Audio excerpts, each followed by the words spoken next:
naman.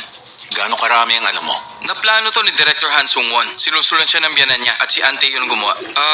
Pero sa tingin ko, ang utu-utong bro ko na si Jewon ang original target niya. Anong hindi mo alam? Yung aksidente. Kung coincidence lang ba talaga?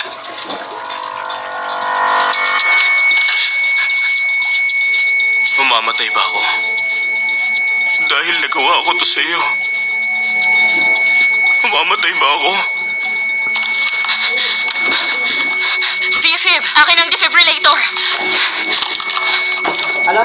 Charging na, Doc. Charge to 200 joules. Okay, clear. Shock!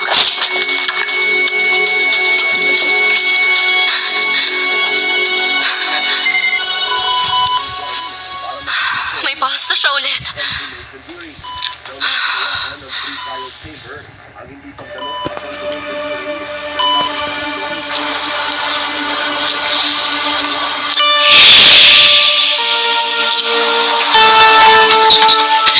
Decompressive craniotomy at SDH removal patient siya. Tama ba ako?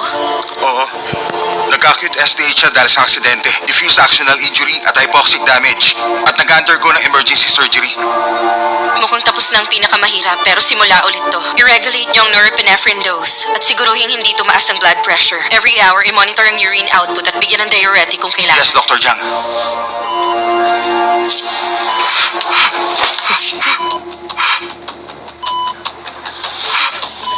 Dok, patawad. Patawad po talaga.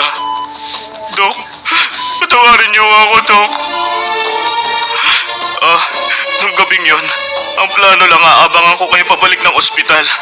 At maliit na aksidente lang dapat yon. Basta, dapat maabala ko kayo. Ganun daw ang gawin ko. Yung abogado ng ospital, client siya sa pinagtatrabahuan ko. Sabi niya, pag ginawa mo yun, bibigyan niya ako ng malaking halaga. At dahil nga sa perang inalok niya, Doktor, Dok, patawad talaga.